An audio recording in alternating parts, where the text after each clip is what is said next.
Hey there, I'm here to share with everyone an alternate melee strat for M5S Disco Inferno taught to me by my buddy Yang in the hopes that it might catch on and help some other people.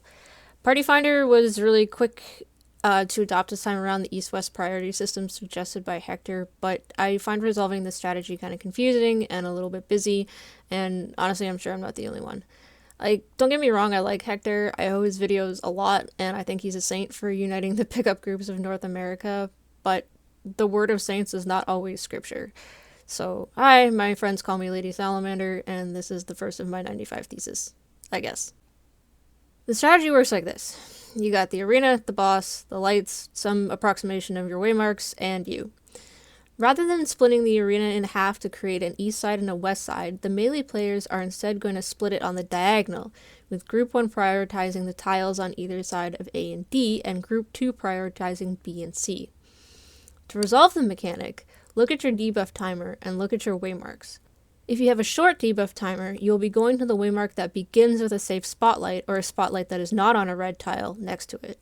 If you have a long debuff timer, you will be going to the waymark that has an unsafe tile or a spotlight on a red tile next to it.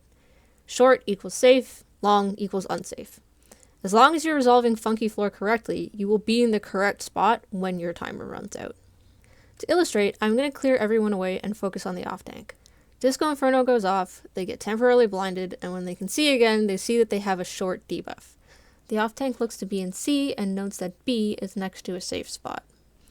Outside In is cast by the boss, so they slide in, they slide out, and as the Funky Floor resolves, they slide into the square that is now safe along with the spotlight and happily dance their little heart out. Okay, so let's see how this will work with a different pattern. This time, when they can see again, the off tank has the long debuff, and they note that the unsafe square is at C. Inside Out is cast, so they stay out, they slide in, and then they slide back to their initial position and noodle back and forth for a bit until they slide into safety as the spotlight arrives. Once you pre-position next to the correct waymark, you don't even have to look at your timer. It resolves in time with the Funky Floor. You just focus on the Funky Floor, and you're good to go. This works same for the main tank and the DPS. Even if you have to flex because the floor is mirrored, you will still be looking in the same direction. So, there are two reasons I prefer this strategy. One, it cuts through the visual clutter. This is a big effing deal for someone with a visual impairment like myself, who is tired of shrimping over their keyboard and squinting every time a busy mechanic comes up. But, Lady Salamander, you say, you're still looking at 4 different squares. How is this any different? Well, if you're paying attention, you might have noticed I tricked you. You don't have to look at 4 different squares. You only need to look at 2.